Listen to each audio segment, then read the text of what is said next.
ফুটবলময় এক রাতে দক্ষিণ আমেরিকান বিশ্বকাপ বাছাই পর্বের আলাদা আলাদা ম্যাচে শুক্রবার ভোরে মাঠে নামবে চ্যাম্পিয়ন আর্জেন্টিনা ও ব্রাজিল। আর্জেন্টিনার রাজধানী বুয়েনোস আয়ার্সে ভোর 5:30টায় আর্জেন্টিনার প্রতিপক্ষ ভেনেজুয়েলা, আর রিও ডি জেনিরোতে সকাল 6:30টায় ব্রাজিলের মুখোমুখি হবে চিলি। পরাগ আরমানের রিপোর্ট। আগেই বিশ্বকাপের টিকিট নিশ্চিত করায় ভেনেজুয়েলার সঙ্গে ম্যাচটি আর্জেন্টিনার জন্য শুধুই নিয়ম রক্ষার। কিন্তু শেষবারের মতো আলবিসেলেস্তাদের হয়ে খেলতে নামছেন ফুটবলের ছোট জাদুকর লিওনেল মেসি। বিশেষ ম্যাচে পরিবারের সবাই থাকবেন গ্যালারিতে। 85,000 ধারণ ক্ষমতার স্তাদিও মনুমেন্টালও চাইছে মেসির বিদায় অনুষ্ঠান স্মরণীয় করে রাখতে।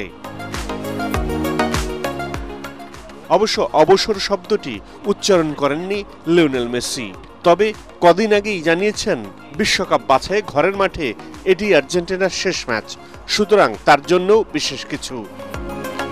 2005 সালে আর্জেন্টিনার সিনিয়র দলে অভিষেকের পর এ পর্যন্ত মোট 193 ম্যাচে 112টি গোল করেছেন মেসি, আর মনুমেন্টাল স্টেডিয়ামে আগের 27 ম্যাচে গোল করেছেন তিনি 17টি।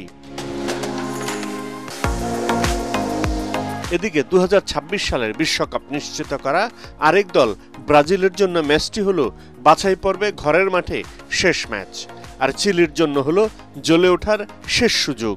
সেলেসাওদের জন্য এবারের বিশ্বকাপ বাছাইটা সুখকর ছিল না। বাজে পারফরম্যান্সের কারণে কোচ পরিবর্তন করতে হয়েছে। দায়িত্ব এখন কার্লো আনচেলত্তি। ইকুয়েডরের সাথে ড্র করলেও প্যারাগুয়েকে হারিয়ে বিশ্বকাপে খেলা নিশ্চিত করে সেলেসাওরা। তবে চোটের কারণে নেই অন্যতম সেরা তারকা নেইমার। ব্রাজিলের হয়ে 100তম ম্যাচ খেলতে যাচ্ছেন মার্কিনহোস। নতুন এবং অভিজ্ঞ ফুটবলারদের নিয়ে চিলি পরীক্ষায় নামতে হচ্ছে ব্রাজিলকে। পরাগ আরমান, এটিএন বাংলা।